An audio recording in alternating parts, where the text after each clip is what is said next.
says they're going to sit there and then they're going to go down when they're finished. I'll go down when I'm finished. Okay, right, so we're live, so when we're ready. He said to wait shorts.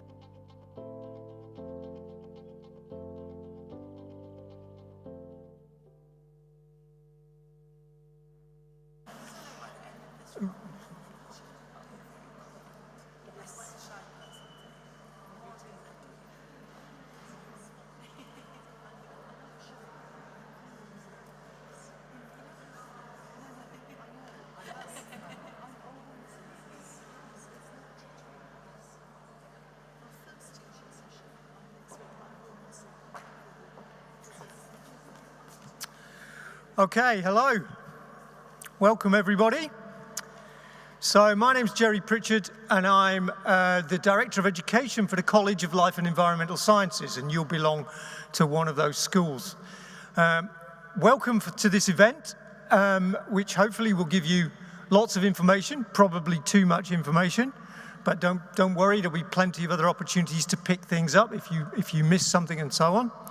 Indeed, when we finish speaking, at the back of the hall, there'll be representatives of the schools to come and talk to you and ask any other questions, to pick anything else up in the meantime. But this is the start of your new journey. Lots of things to take into account, lots of things to think about, lots of worries, and hopefully we can sort those out. Don't worry about being worried. Everybody gets a bit worried, and we can sort that out, and we've got loads of ways to support you as you move through. So welcome to the people in the hall, and also welcome to the people watching on the live stream. The way this is going to work, we've got Deborah Longworth, the PVC Education for the whole university. We've got Celia, who is the Director of Engagement Student Experience, looking at tutorials and things like that. And we've got Vanessa, who is the Student Guild Education Officer. So they're going to speak to you just for a few minutes with some slides or not slides, depending on their preference. Then we'll have a student panel that I will host, and you'll be able to ask questions anonymously of the student panel. And then we'll break out to the back where you'll be able to pick things up towards the end. And we'll try and keep to time, so we should be finished by this part of the meeting by about 11. So without further ado, I will pass over. Oh, that's me. It's okay. It's just if you didn't know, it was me. And I will. The question and answer session. If you can make a note of that. If we go to Slido on your phone, you'll be able to put the numbers in. I think that'll come back later as well. So don't worry too much now. If you quickly take a picture of that, you can drop that in. But the question session isn't starting until about another 20-25 minutes. So that will come back up, so don't worry if you didn't get a chance to find that just now. So there you go, there's a slide I was looking for. Deborah, if you would talk to the students, please. Thanks, Jerry. Good morning, everyone. I'm the Pro-Vice Chancellor for Education, and one of the real pleasures of my job is that I get to formally welcome you all in your first week to the university.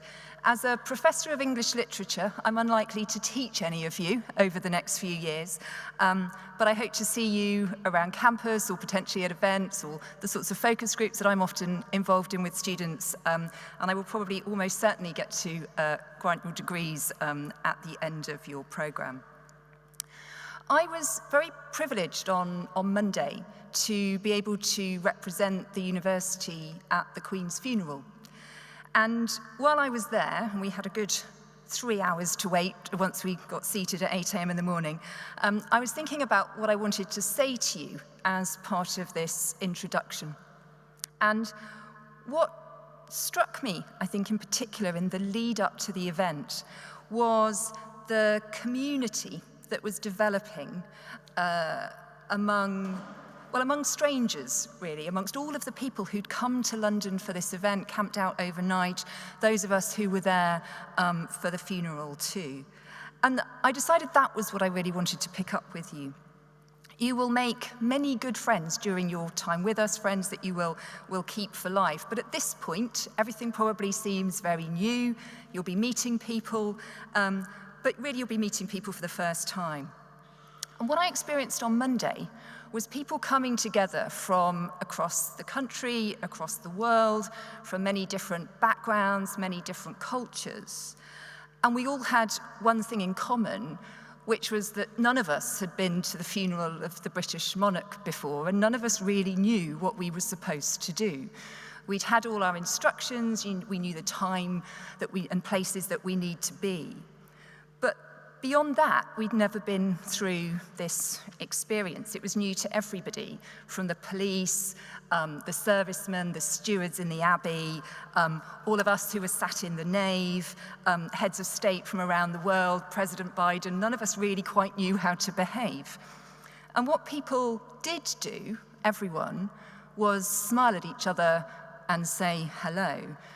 The queue to get in was lined with police, about every 5 steps or so. And every single one of them smiled and said hello or good morning, and we smiled and said good morning back. I've never said hello so many times in the space of about a minute. And eventually one of them just said, I'm not sure what else we're supposed to say or do. And actually saying good morning felt a bit wrong because we were at a funeral and you sort of wanted to smile, but you weren't sure if that was right as well. But very quickly, we became a community of strangers, but nevertheless with a bond and able to talk with each other and spend the next few hours engaged in the same event. Our community here at the university includes staff and students from all across the country and all across the world, from all cultures and backgrounds. For all of you as new first years, university is a new experience. None of you have done this before. You've got your timetables, you've managed to turn up here, probably not entirely sure what else you're supposed to do. And so my first piece of advice to you this week is to smile and to say hello to the people next to you, to the people in the queue for coffee, in the library, or just passing across campus. And to smile and say hello back to those who reach out to you, otherwise we'll all look a bit nuts. It's that kindness, that basic human connection that builds a community from strangers and from which you'll develop very strong friendships, but also just a broader bond across all those who work and study here. My second piece of advice is to make the most of everything that the university has to offer you. It's our job to support you in developing academically, personally, and professionally. But that development is about so much more than just your programs, your grades and assessments. You will enjoy a really rich and rewarding education experience with us. And I would really advise you, engage fully with all that your tutors are teaching with you, all of the learning opportunities that are available to you through your programs and through wider university challenge projects and opportunities. But also make the most to join clubs and societies, to volunteer for many of our student representation or ambassador roles, to take part in service in the community, to be involved in focus groups. All of these things contribute to your development, also to your CV. They help to form the rounded graduates that our employers are always telling us they want to see applying to them after university. So, smile and say hello, take every opportunity to engage and get involved. A very warm welcome. Thank you.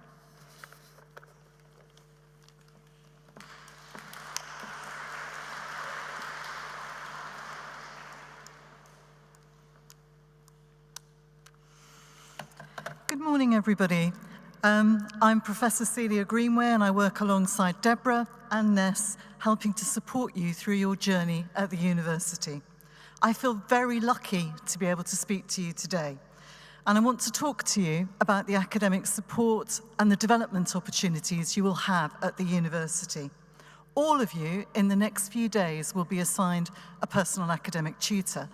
They will be there to support you and help you make progress. Throughout your course, you will see them several times during the year, and you can discuss your progress and any support needs you have relating to your academic development. What I want to say is that, as Deborah said, I want you to feel a sense of belonging to the university. You may not feel it today, you may not feel it next week, but this is the first week of 3 years with us. You are a community, you're joining a community of learners. Here we take a joined-up approach, using the tutorial as a hub. So we don't see it as an add-on, we see it as pivotal to your progress.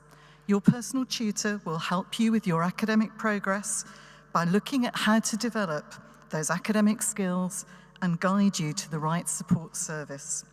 You can receive support with your study skills, your external career advice, and we know that there's a lot more to you than your subject knowledge and your grades. You sometimes might need help with emotional and social development or your mental health. We want you to feel happy in your studies. We want you to thrive, and we want you to develop skills beyond your chosen course. This week, there'll be many, many people telling you things.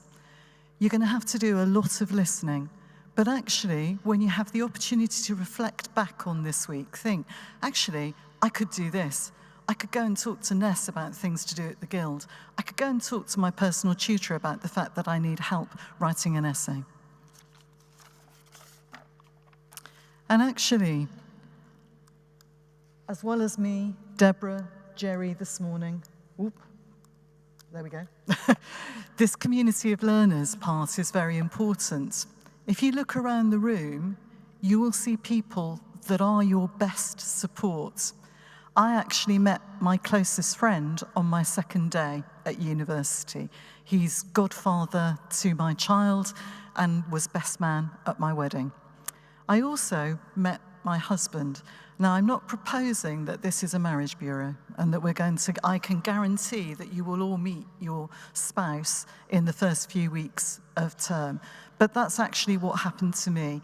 And now I've been married for over 35 years and I've known my husband since for the first 4 weeks at university. So actually, it isn't just about your subject. You will make friends. Those friends will support you and help you, not just help you with your studies, but enrich your life. And the other thing to say is that I know some of you, like me, will have been first-generation university students. So I actually didn't have help from my parents or my siblings because I was the only one in my family that had been to university. So it was my friends became really, really important to me and helped me when I was stuck and helped me along the way. And I actually still definitely owe my success at university to one of my very close friends who kept me on the straight and narrow and said, look, you can do this, you can get the B to get yourself a 2-1. Now, actually, that friendship sustained me. So do look around the room, do more than smile, start to make connections. And actually, when you have your first assignment, talk to a peer about it. Talking through really helps you. And I'm now going to carry on the wedding analogy. So they often say at wedding ceremonies, today is the first day of the rest of your lives. And actually, there is that feeling. So we're helping you today. We're saying, look, we offer you all this support throughout your degree, but this is only the beginning. And we want you to develop to be confident, articulate learners and to take your place in society. So actually, the skills that you develop with us are beyond the subject knowledge, and they are for you beyond Birmingham. So as Deborah said, and as Ness is going to say, we want you to make the most of your time here. It isn't just about your subject knowledge. It is about joining things, volunteering, doing those things that add up to a university portfolio. So I'm now going to hand over to Ness. I've really enjoyed speaking to you this morning, and I will smile. If you smile at me on campus and wave, I can guarantee that I will smile back. So thank you very much for listening, and I hope to see all of you across campus, and I'll give you a wave. Over to Ness.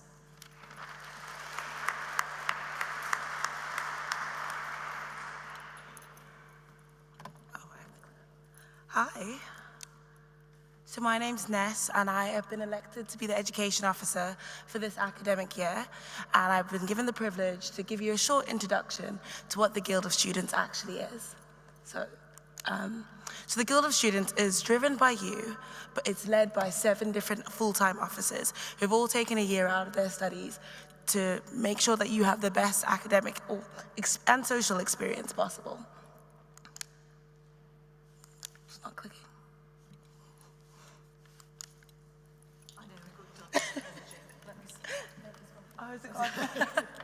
I'm really nervous, sorry. So what is the Guild of Students? The Guild of Students is our student union, which represents all 38,000 students at the university, and we're very proud and privileged to have you guys as part of it too.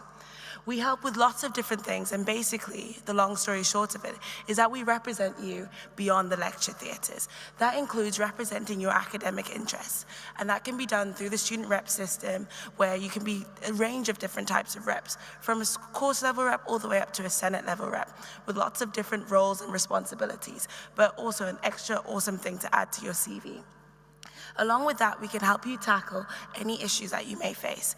Our team is filled with a bunch of different and lovely advisors and other mentors and wardens that will help you with impartial advice and guidance. Along with that, we have a community, safety, and housing team, which will help you if you have any other issues in regards to that. Along with that, we love to help you meet people through different societies, through all student meetings, and the different events that we host at the Guild. So we'd love to have you come along.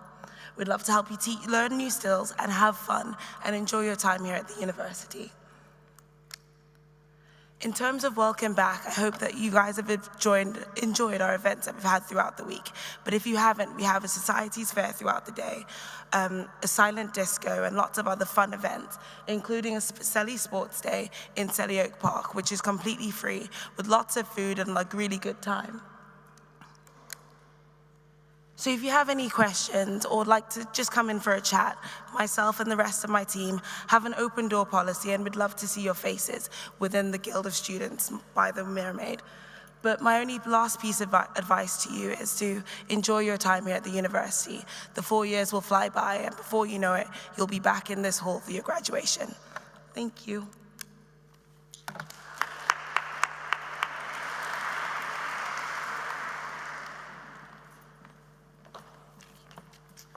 Okay, inspiring stuff. We're going to now have a panel question.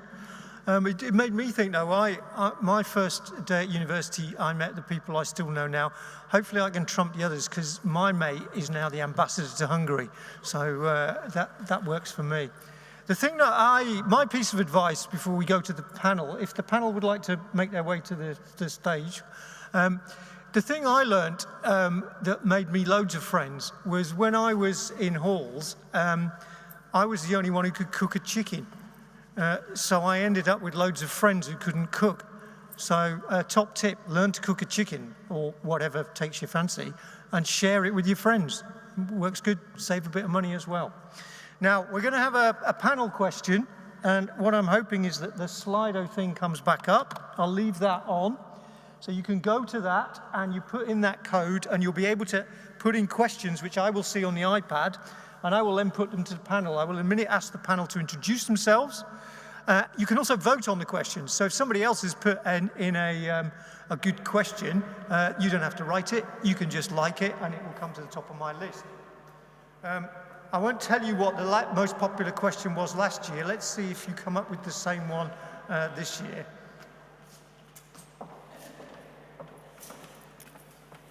Okay, this feels very like a Sunday chat show or something.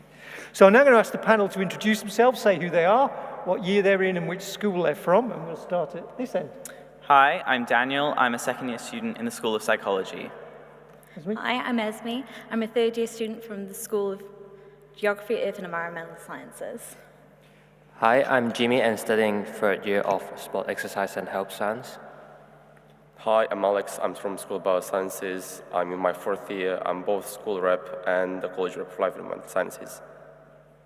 Great, so we've got a good spread of experience there, and we'll take the questions as they come in.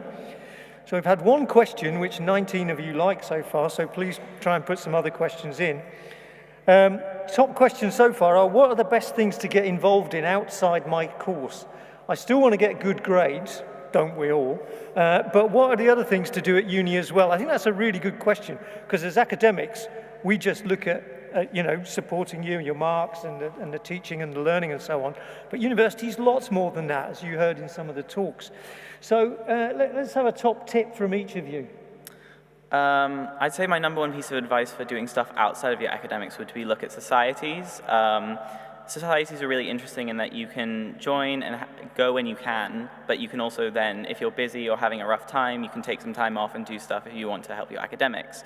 Societies are really helpful for meeting new people at university. You can have a lot of friends from societies, and it's really good to expand your interests as well. So we have the Societies Fair on today after this, and then as well tomorrow. So if you're interested in that sort of thing, you can go to that. Yep, good advice, and I think that's the way to start. I'd say, unless you're from Birmingham, then you probably know how Birmingham is. But I'd say take the city as if you were a tourist. Go on little tours. I think you can have canal tours, bus tours, and go into the city centre. Because going off campus, you can just get a nice feel of the wider city, and it's a fun thing to do with housemates. Good answer. Yeah. Yeah, I think other than academic part, I reckon joining society and travel around the city or even UK is a very good choice. If you are an international student, I think joining society is a very good way to explore your interests and finding more friends and build more friendship throughout the university life. So, yeah, I think it's a very good idea to join society. Yeah, I would say just build up on your connections. Network is very important from now on onwards, and specifically after you graduate. Later on he realizes, Jerry mentioned earlier, that his friend became ambassador of Hungary. You end up building up connections which are crazy later on, and take advantage of any opportunity that might come in front of you, including any formal competitions that might come up. Either academic or not, they will literally just build up your connections even further, and sooner or later you realize that you can actually be employed by one of these people in one way or another later on. It's crazy. It's really, the whole idea behind it is just expanding. The more and more you build up on that. Okay, so some good ideas, but I think as Daniel said, go to the fairs as a start, or get involved with the guild as well, or the student rep system, which also helps you engage with the wider learning community. Okay, now the currently top of the next question, Celia might not like the wording of this. How often do you meet with your personal progress mentor thingy? I don't think I'm a thingy. And what do you do? So any comments from any of you? Not necessarily in the same order, we don't all have to answer, but what did you enjoy? What did you do with your tutor?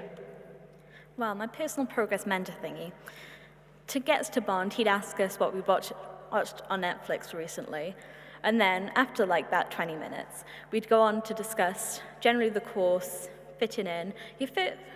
In your first year, you'll probably see your mentor every other week, possibly every week. They're here to sort of ease you in. So they're there whenever they need you, and just for whatever you need. Any other thoughts on tutors? As a tutor, and some of you in the room may be in my tutor group, my plea to you would be, talk to us about stuff. We have an agenda for the tutorial, and it might be about careers, it might be about the work you're doing, it might be about mental health, cybersecurity. But the best tutorials I've had are when the students have come in and we just started a conversation about something related to the curriculum or something and gone off in all sorts of different directions. And that's what university is about, having conversations, having opinions, sharing opinions, having different opinions. So my best tutorials, and Celia probably shouldn't listen to this, are the ones where we've gone off message and just talked to each other. And so please take part and be proactive. Don't just sit there waiting for your tutor to feed you nuggets from Mount Olympus. For psychology, we had in first year a tutor meeting every week for our group.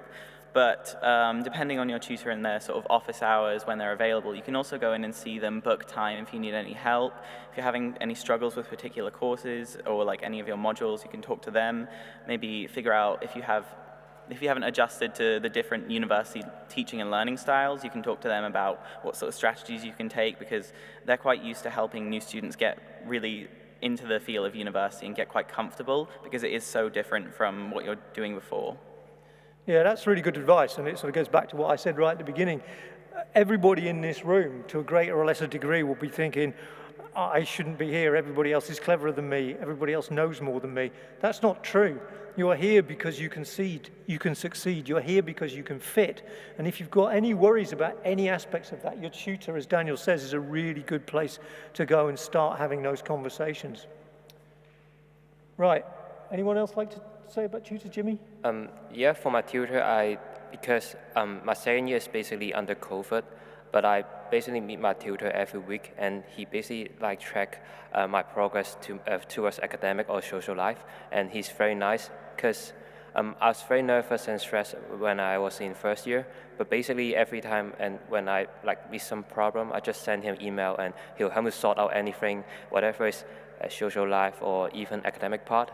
He can very well answer an email, and even I'm still confused, he's willing to give out the extra time for me to do I assume immediately. So yeah, just don't be shy and ask more questions to a tutor, and they're probably gonna help you a lot. Yeah, and don't call your tutor sir. It takes me ages to wean my students off that. And call me Jerry, okay? Or senior professor if you prefer, that's fine. Right, let's have a lighter one now. What's the best food on campus?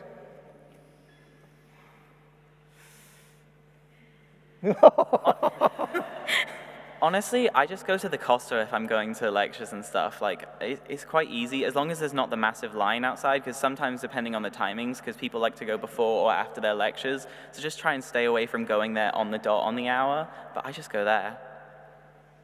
I'd say Joe's Bar, definitely. We made it a tradition in the first semester of second year when everything was a bit more in person. So we had a little lunch break in between like long lab sessions, so we'd always go there. Favorite food? Basically, I think Starbucks and Costco are the best choice for me, yeah. I'm doubling up on the guild thing. Usually when I eat on campus, I would be there because it's usually cheaper, like full meals, and like, yeah, it's easier, you know. I've heard rumors that the burritos are excellent, but I don't know where you find them. So if anyone finds out, It's University Centre. Oh, right, Yeah. okay. It's in the food area at University Centre. The lines were always really long there, so either get there early or learn how to elbow people. I'm addicted to the almond croissant in the spa, so yeah, as you can see. Are lectures recorded to be used later or as a revision material? That's a really good question. And broadly they are, if it fits around the teaching. We teach live and face-to-face now. We're obviously in COVID, as you probably may have experienced in school and colleges.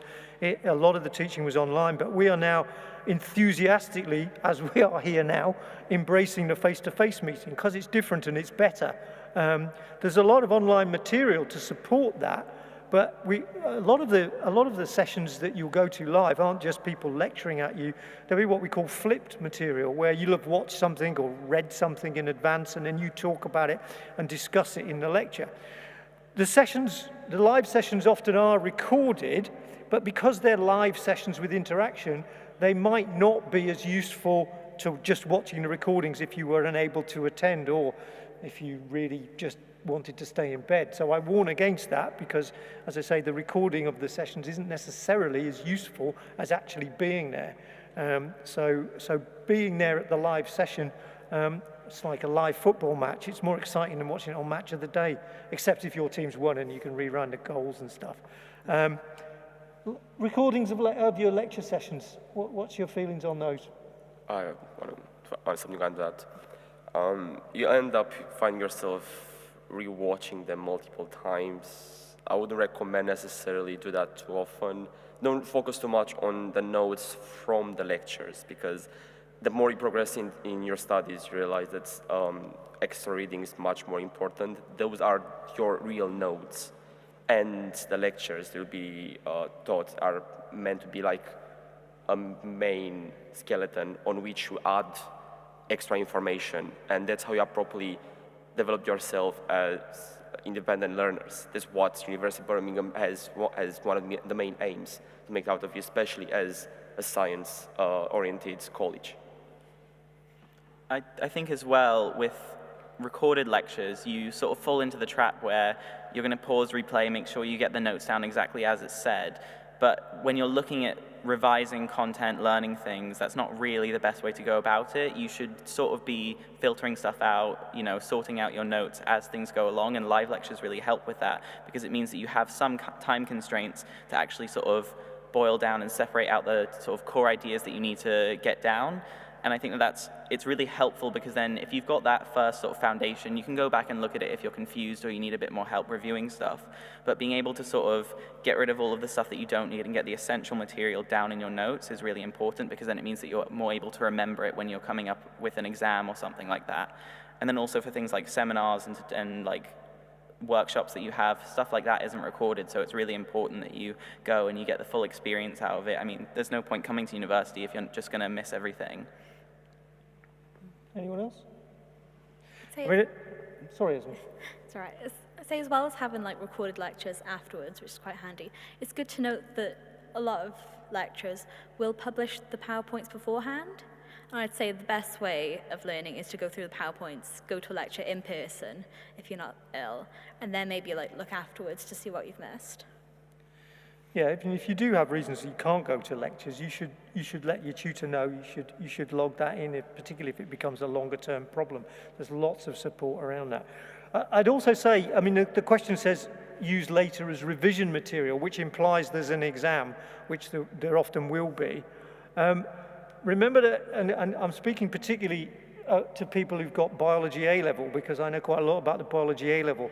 It's very recall focused, it's very knowledge based, and as you move through your university journey, you'll find that it's actually very different, that it's not about knowing things. Indeed, some of our exams are open book and online, so you don't have to remember facts. As some of our panelists have said, it's about using that knowledge, it's about applying it, it's about a phrase which you'll become familiar with when you look at the marking criteria, critical analysis, about analyzing things and you having some input, some synthesis of yourself, organizing and marshalling and judging the knowledge. So revision is about taking an overview and organizing things and knowing where everything is. The other plea I would have is your exams will, in the second and third year particularly, count towards your degree. You've just got to get through the first year. So you can perhaps relax and get up to speed a little bit more. But in your modules, there will be loads of practice example questions and support and sessions to help you prepare yourself both for your revision and your exams. Now, my experience is, and those biologists, I'm looking at you, in the first week, I will lecture to you on evolution and I will set you a practice question and 88% of you will do it. By week 3, 20% of you will do it because, as you tell me, we found out we didn't have to do it. Now, you don't have to do it, nobody's forcing you to, but those practice materials are part of the support that other people have spoke about in this meeting. So those of you in my lectures, when I see how few people have done my practice questions, I will start to moan at you, and you'll get embarrassed. I think as well, especially for psychology, but I think it's definitely applicable for the other schools, but you also usually get given extra reading or further information. So if you really are having trouble, you could also give that a look, because usually it does go over the foundational and groundwork stuff that you've learned in whatever topic you're covering, but also looking at maybe further applications or where this is relevant in the real world is really helpful to sort of cement and understand this knowledge now that you've sort of taken it in and actually be able to apply it. Okay, a more serious question, and I'll take these two together because I think they're linked. So how would you cope with being homesick and away from home? And related to that, what's the best way to make friends and network? I think anybody who says they're not homesick is not telling the truth to a greater or lesser degree. But any personal or any of your friends had problems, and how did you deal with that? I think in first year, definitely with everything online and COVID happening, I was definitely so homesick. And going from because I'm from Wales, in a reasonably smallish town, coming to a massive city, that compared to my hilly hometown was so flat. The first thing I needed to do was get to a park or somewhere, because I think finding somewhere that's close to home or reminds you of home kind of helps bridge the gap between your life at home and your life at university. I think for me, one of the things that I missed, and especially I think it will be pertinent for people like me who have come from abroad, moving over, it's really difficult because you sort of have these things that you miss because it's such a big culture shock sometimes. I think one of the things that I found really helped me cope was food things, so something that would remind me of home. So I'd go to the supermarkets in Selly and get stuff that reminded me of home and sort of made me feel I felt it was a comfort food to me. And I think that's one thing that really helped. Anybody? Yeah, for me, I'm from Hong Kong, so basically I'm overseas student, and I was quite homesick at the very first year because during COVID, I don't have much social activities or school events, but basically I met a lot of friends, and Birmingham is a very great city. You got lots of supermarket or groceries that you can buy and make your home food with your friends. And yeah, as I mentioned, joining society is a very good way to explore ways to build a very good friendship. So once you meet some very good friends and find your interest to do and spend the time on it, and yeah, the time flies, and yeah, you can be happy and enjoy your uni life. Yeah. Same for me. I'm international as well. I'm from Romania, and since I'm in my fourth year now, I've been through this. I've been away from home for quite a lot now. To be honest, personally, I didn't struggle that much with homesick or anything, just because I already got used to the vibe of being abroad quite a lot through different stuff I used to do before uni. But as everyone has said already, join societies because that's what will keep you engaged. There's a bond, if you're internationals, originally from somewhere else, not from the UK, there are a bunch of societies in the guild that literally are meant to be cultural societies or religious societies.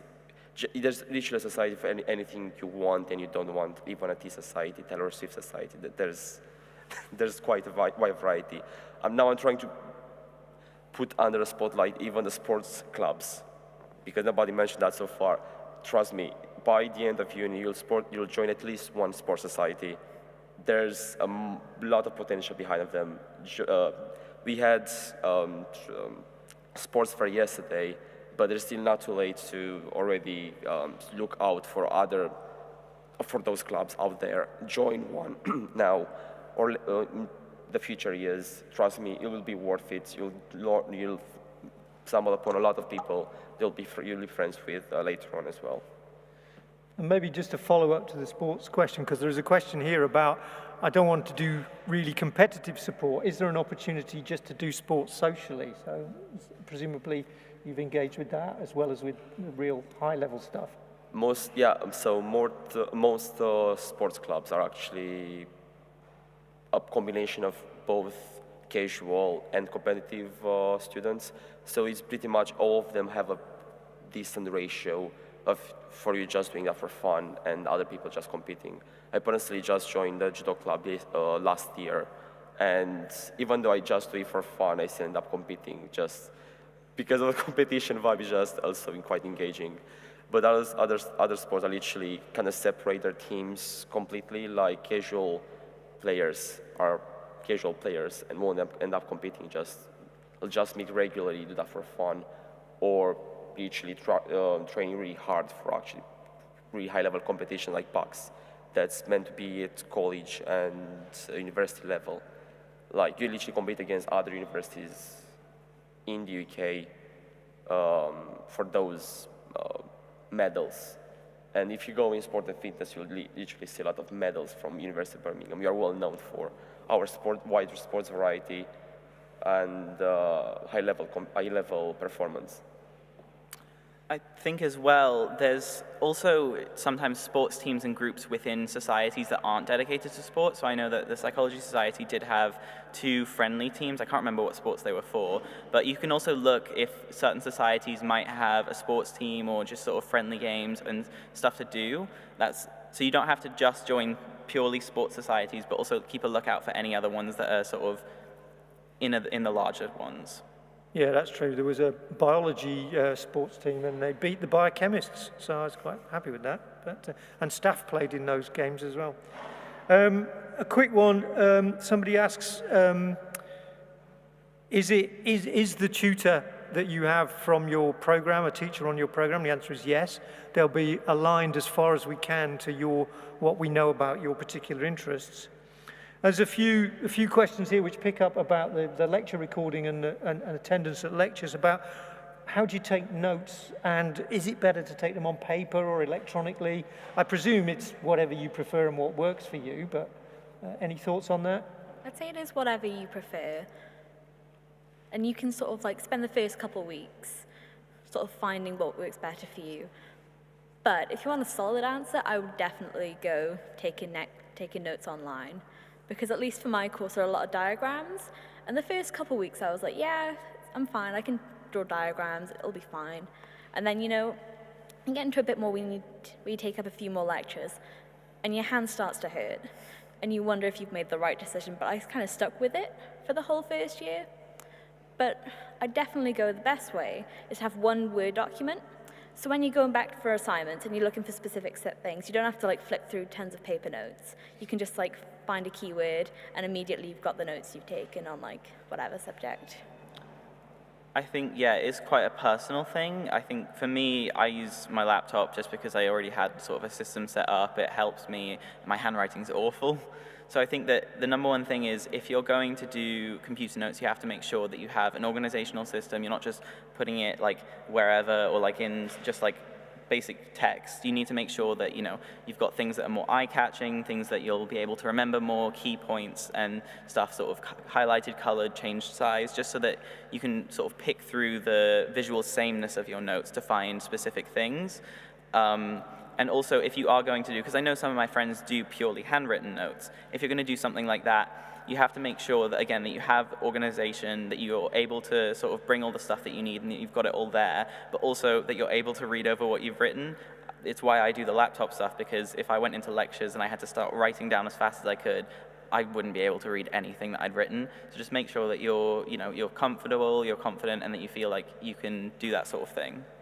Yeah, there's a related question here, and I'll go to the other end of the panel in a minute. So somebody makes the point that there, as well as the lectures, there are hundreds of resources to read, and how do you know which ones to do? Now, of course, if you set yourself a very high bar early on, and I've seen students do this, that they take notes and rewrite the lecture out, as your workload builds up, it's not sustainable. You're not going to be able to do it. My plea to you goes back to thinking about why are you taking these notes? And cynically, the end point is some sort of examination or assessment. So understand what you need to know and be able to do for that assessment, and take your notes so that they help you, they facilitate, they point at that assessment. Don't just take notes blindly and have books and books of things that have all been written out. I've seen students, stay up all night doing that, and you can't do that.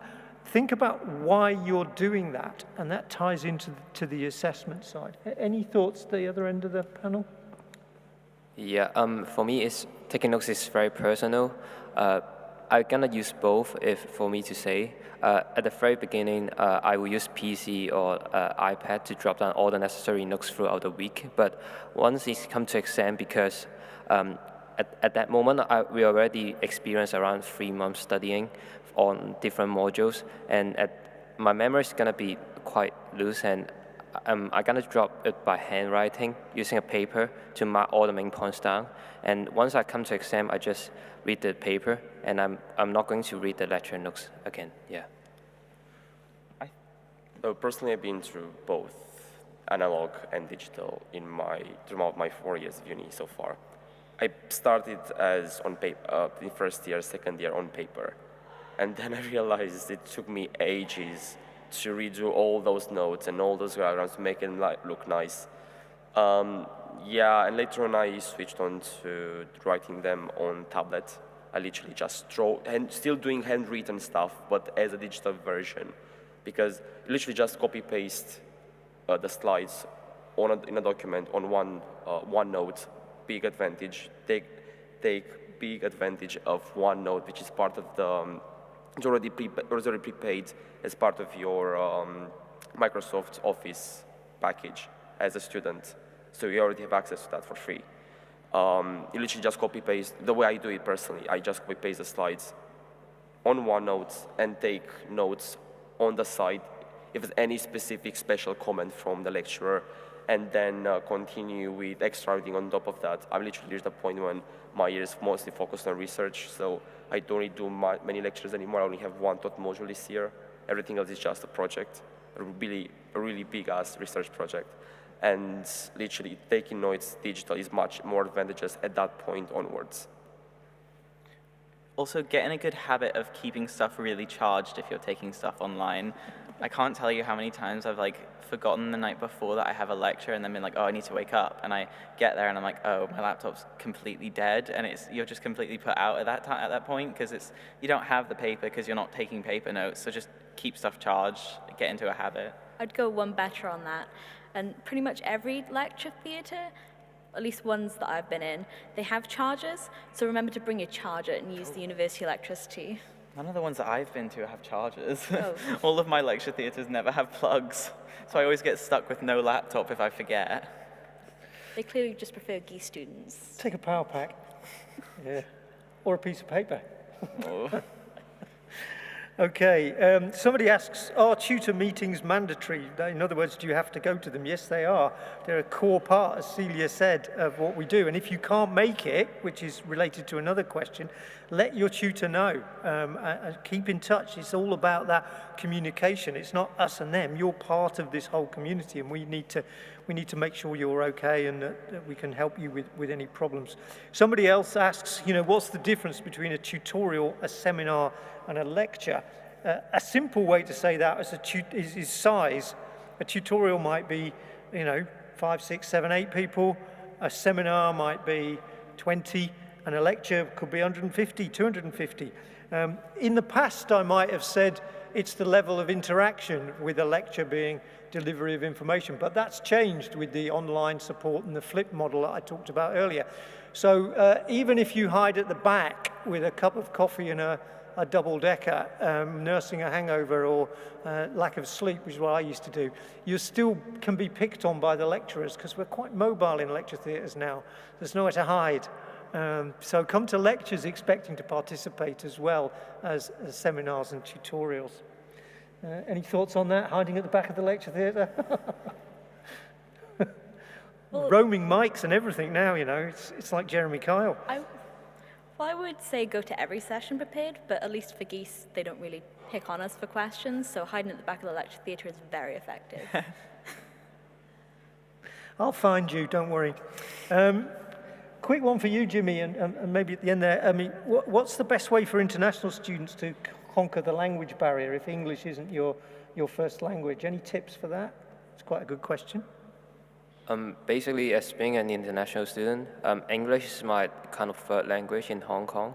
But once you try to speak more, and don't be shy about the grammar problem or your accent problem, just speak more and rectify the mistakes by throughout the conversation and think about how you can speak more frequently, and just let the time to do its thing. And yeah, once time flies and your language gonna improve, at least better than me. Yeah, trust me. Yeah. Yeah, just end up connecting it with as many people, literally end up in one situation. It's just stop. Just try to communicate as much as possible, not only with the international students, but also with the students who actually were born here, because that will literally improve your English over time, and also even build up on a bit of accent, but not necessarily. The best would be just focus on connections, as I said earlier. And also the uni actually has some free English courses for international students, if I recall correctly. So take advantage of that. I believe that will be introduced in some international mixer thing, meeting. It'll be part of your program anyway. It'll be in your time schedule within this week, most likely. I think as well, if you're having trouble with any like specific terms or jargon and stuff, there usually is a sort of forum for contacting your tutor or the person in charge of the lecture for that sort of thing. So for psychology, we usually had like a Padlet or an online discussion board. So if you have any concerns or queries about things like that and you need sort of more of a grasp on specific terms for your course, that's also quite helpful. Yeah, my advice with my terrible French is don't be afraid of making mistakes. It's not a language lesson, it's about communication. So even if you're not sure exactly how to say it, it's about communicating. So do that. And the point about if you don't understand something, if there's an acronym, the first letters of the word instead of spelling out the words, or there's a phrase you don't understand, whether you're an international student or not, put your hand up and ask, right? Because you can bet your bottom dollar somebody else in the room doesn't know either. There is absolutely no such thing as a stupid question, all right? What you think is a really simple question might make you look really philosophical and cutting edge in a lecture. So don't be shy. Ask questions. Put these lecturers on the spot. That's what we're for. Something I have seen done that I thought was pretty genius is that the recorded lectures are taken usually by Zoom. So you can go straight onto Zoom while they're recording the lecture, and if you use the closed captions, you can sort of like read what they're saying as well. So if sort of like you're bit better maybe like reading English than hearing it, and that's a good way to just like get around that. Just one more thing on that. When you use Word, you'll end up writing a lot of stuff online. When you use Word, make sure you actually turn on the grammar check and spell check on UK English, because they'll literally help out with your grammar a lot. That changed the way I learned how to spell out specific words. That's a big difference, trust me. It will make a big difference if you do that on time. That actually applies for everyone, not just for international students. You'll literally notice that small trick is crucial later on when you have to submit big pieces of work, and you might just miss something when you write the first time. Literally, that spell check will just highlight the problem and propose an alternative way to spell it out, or an alternative way to change the punctuation or the order of words, whatever. It's really useful, that's the point. Okay, we're about to run out of time, so I'm going to ask one more question of the panel, and I'll ask them if they can be succinct so that we can have time at the back of the lecture theatre. There's lots of questions here we haven't been able to answer, all of them really good questions, and I think we'll be able to circulate those to various people in the schools and maybe think of a way of circulating back to you the answers to those questions if they haven't already been answered. But the question here is, for each of you, is, so far, because you're still on the journey, which parts of your course have you most enjoyed, or which parts of the university have you most enjoyed so far? I think it's kind of the feeling of discovering something new on your own, because we did talk about homesickness earlier, but you will eventually reach a point you start to miss university when you're home, and it feels very weird and unnatural the first time you feel it, but you kind of create a life for yourself here outside the expectations of like anyone you knew previously, and you can really sort of like be yourself here. And part of like academic course field trips, they're the best. For me, it would be just sort of studying the thing that I'm interested in. You know, with school, you get things that you have to take, things that you have to do. And of course, that's true for university, that there are some interesting things and some that are a bit boring. But just find the thing that you're most, find the thing that you're most interested in and like curious about in your course. And if that's what you want to look into and be curious about, then it's really helpful. Yeah, in your final year, you'll be able to choose things like projects and dissertations that you're really interested in. So that's really good advice. Jimmy? Yeah, for me, the most unforgettable things is, I'm still on the journey, but it's doing the things that you like. Compared to high school, uni got a more very highly time flexible. If you have very good time management, you can do a lot of things in a day. and which is very depends on yourself. And do the things you like, do a sport you like, study the things you like. It's a very good experience. So treasure the uni life and don't regret. Yeah. I would say probably the whole idea of research-led teaching, which is quite specific to Russell Group universities now. It's pretty much all your lecturers are experts in the field already, or researchers for that specific aspect they're teaching. So you are literally interacting with experts in the field, not just someone who memorizes information and propagate to the future generations. You are literally interacting with probably the best people in the world to discuss that specific topic with. You have to take big advantage of that, especially if you're interested in research like myself.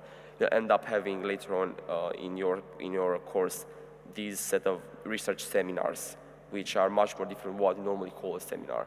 But research seminars, it means when you have someone in front of you, come and present their whole lifetime research, and they're pretty much telling you a story about how they started from this and end up researching this very specific thing in the field, and what the future advantages of that. You are literally seeing your course being applied in real life and the impact globally as you study. It's one of the things that really highly motivational as well. And in my third year, last year, the research seminars were literally the highlights, especially in cancer biology and eukaryotic gene expression.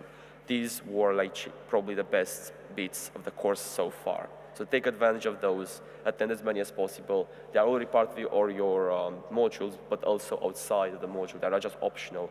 And we have external speakers from other universities in the UK, and even from abroad completely. It's crazy when you actually end up interacting with these many people and having the opportunity to talk to them directly and meeting them in person.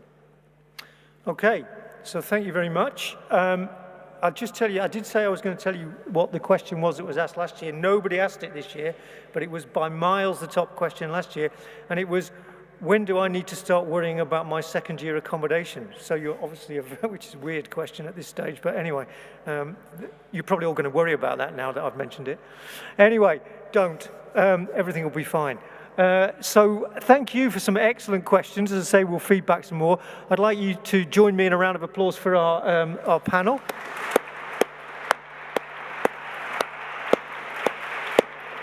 Thank you very much. Excellent insights there. That was brilliant. And one day, maybe you'll be sitting here with me, talking to the incoming people.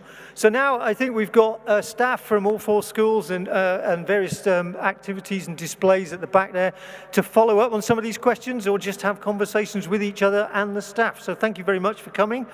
We'll see you over the next 3 or 4 years. I'll see some of you on Monday.